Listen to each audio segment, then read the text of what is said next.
I love building LEGO Star Wars creations, and in this video I'll be attempting to recreate 3 scenes from Star Wars Rebels in LEGO, each in a limited time. First one in 3 minutes, second one in 30 minutes and third one in 3 hours. For the 3 minutes creation we are going to recreate one of the many classic chopper moments from the show. I will use medium nougat color for Hera's home as I think it fits the best for the reference scene. I will put 1 by 1 tiles to accurately recreate the floor pattern seen in the show. These tiles turn out really nicely. Let's quickly put together a black crate to which Chopper attaches the Pheronol detonator. I'll use side building technique with some basic tiles. As LEGO has never made Imperial disguise Chopper, I'm going to use a normal version which I will equip with 2 thermal detonators. Let's add Chopper to the creation.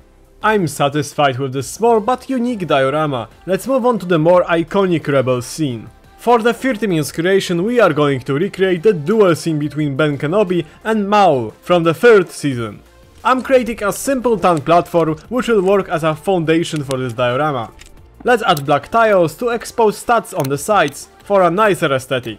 Now I want to cover the plain base plates in a more textured sand surface by using various size tiles and plates. And here is look on the finished sand layer. What are we going to do now is build a small campfire scene in the scene. I'm also adding some stones to fully complete it, as well as more rocks that are visible in the reference scene.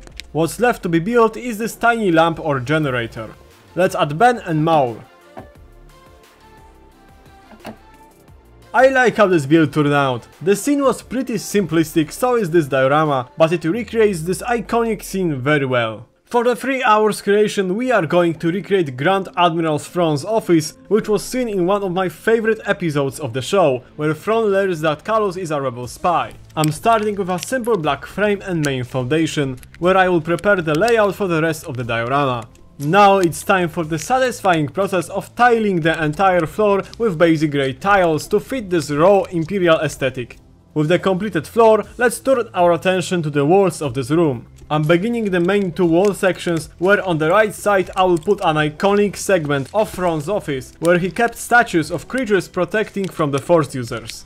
I'm using these clip pieces and brackets to create the slight angle that I need for this design. Let's create the rest of this wall segment. I'm really happy how these shapes turn out.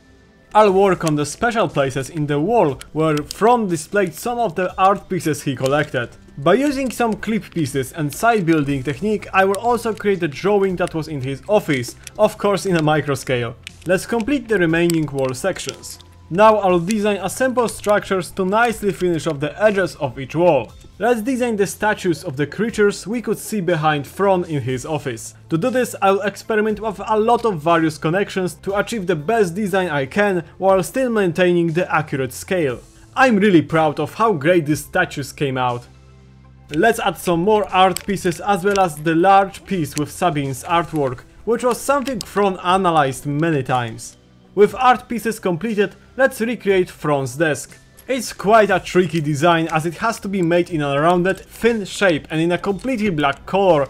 Let's add all the minifigures to the diorama.